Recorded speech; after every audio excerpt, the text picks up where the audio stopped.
Hey folks, I'm Mike. Do you hate ads? I hate ads. You know what I like? Patreon.com/Inkdependence. It keeps this blog ad-free.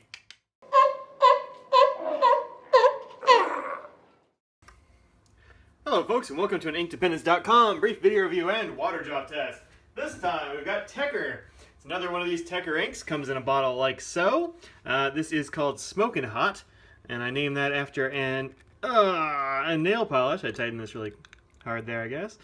Nail polish from Essie. You can see this is a pretty big bottle. It's 100 mils, and I think these go for like 17 and change or something now. I think when I got them, it was early on. It was like $12.50 a bottle. But 100 mils, it's a good amount of ink. You can see here, this is actually the hex code that I used to make this particular ink. So if you like what you see here, you could make this yourself, or have them make it rather. And it's called Smokin Hot because I think it's supposed to look kind of like coals, like old used coals, and that's kind of what it does look like. This ink is more complicated perhaps than it seems at first. It looks kind of like just like a gray or like a, I don't know, maybe a super dark brown, but there are definitely hints of violet and such in there. It's a very kind of complicated ink, and I think they pulled it off really well, so good for Tekker. This one is actually named after one of my wife's nail polishes. She's like, yeah, if you're going to do colors, you should do something sort of, complicated, see what you get. So I did. This was in two pens here. We had it in this pen here, which is a Levenger L-Tech. It is a sort of a knockoff or a clone almost of the old Rotring 600-ish pens. Knurled grip there, flat tops and bottoms. It has more sides than your 600 would though, so there's that. Also, it's a big broad nib.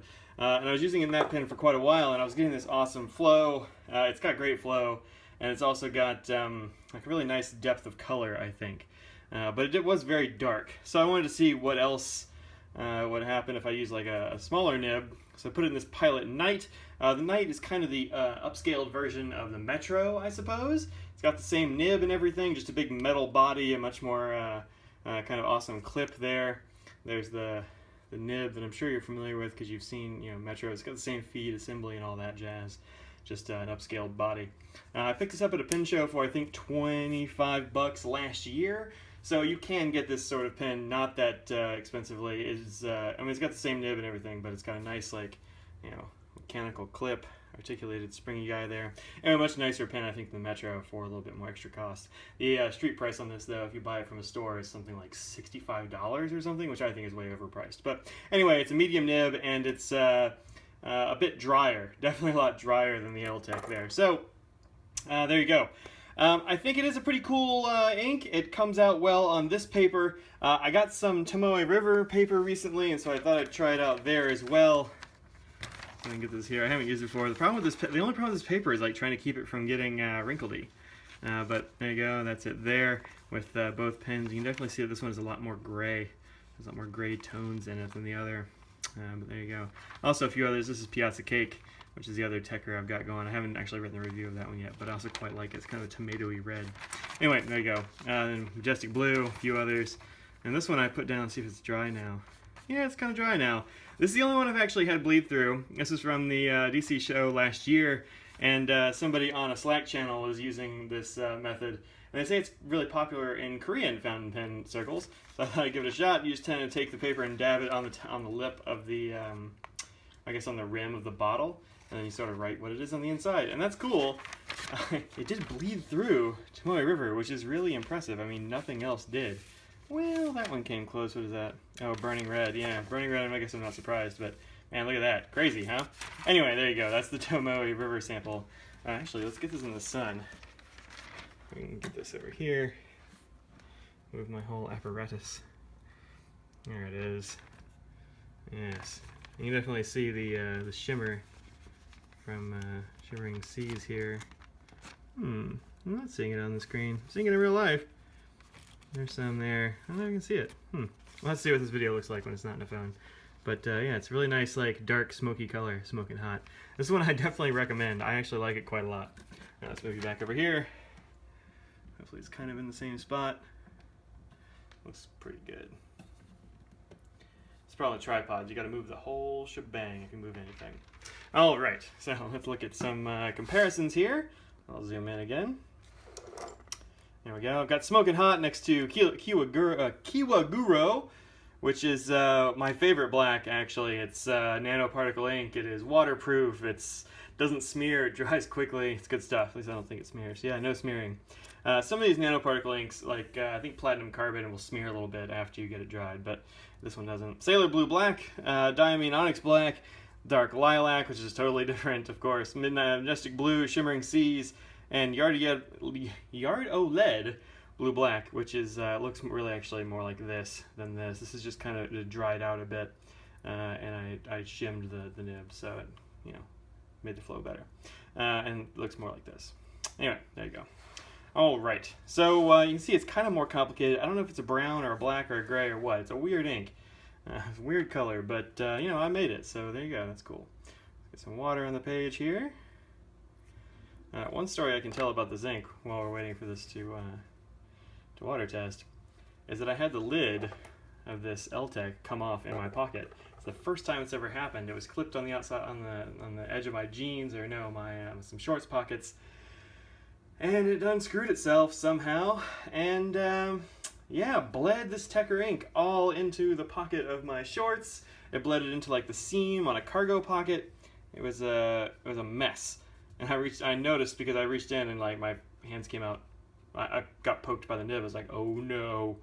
It still hasn't quite come out of my pants. Here's the story though. It is better at clinging to pants than it is to paper, unfortunately. You can see, man, I am actually very surprised by that. I thought it was going to stay a lot better because, man, I've used OxyClean. I soaked it in OxyClean stuff for like a week, and it's still got a stain. But as you can see there, most of the grid lines came up. You've still got like a very small amount of sort of a grayish blue there, but it is not super impressive, if I'm honest. I kind of expected more. So let me take a quick picture of this. There we go. I kind of expected more, but you know, you never know what you're going to get. So let's zoom out a bit. Let's get the chromatography in here. You can see at the left there, that's how it got this way. And this has got a lot of interesting colors in here. Like you got this nice sort of, I don't know, orchidy purple violet stuff down at the bottom, and at the top like a very, I don't know, like a bluish green that almost seems a little shimmery, kind of. This is interesting. I don't know what they put in this ink to make it, and I don't know much about Tekker ink actually as a brand, or I don't know the people. I can tell you that when I got the ink, I had a bit of uncertainty in having it shipped because there wasn't really much communication. So I ordered the ink, and then like I don't know, 2 or 3 weeks later, it showed up in my house. So it'll come if you order it, just kind of eventually. So give it time. Remember, this is custom ink, so they are making it as they go. And I think they test it too, because there was a bit of a delay at one point. They got some ink that was they thought had the fungicidal stuff in it, and it didn't. And I guess they got some fungusy problems. But they test that stuff, so that's good news for us. It means we won't have those problems, hopefully, in our pens. And certainly I haven't had any problems with my Tekker inks. This is the copy paper test. You can see, yeah, nothing really bad going on here. It doesn't really feather or spread or anything. I got a couple of feathers, I guess one right there. A little bit here in the T, maybe. That's kind of all I see. From the big broad nib, that's a wet nib, by the way, remember. From the Pilot Knight, the small one, you definitely don't get any of that stuff. And flipping it over, oh, zoom back out. It's this bit right here, between my fingers. There we go. And you see some show through because it's kind of thin paper, but no real bleed through, I wouldn't say. Like maybe a couple of little spots would count as bleed. I would call that ghosting. I know those are like informal terms or whatever, but nonetheless, that's what I would call it. So I'd say it performs pretty darn well on copy paper stuff, and you know, has not diminished my liking of this ink. I like it quite a bit. I use it quite a lot. So let's see if I keep it in pens after I've done the review. I probably will keep it in a couple. Well, maybe just one. I'm trying to cut back a little bit on the number of pens that are inked, but, you know, that's hard to do, so I haven't done too much of it. Anyway, this has been Tekker Ink. It is hashtag or pound. I always think pound when I see that symbol. 4E373D is this ink. Call it Smokin Hot. And by the way, you name the ink yourself, so I name that, of course. I just gave them this at is it tekkerinc.com, I think, tekker.com. Anyway, I'll find it out and I'll put it here-ish. Right here is where you'll be seeing that currently. So there you go. All right, so that's that.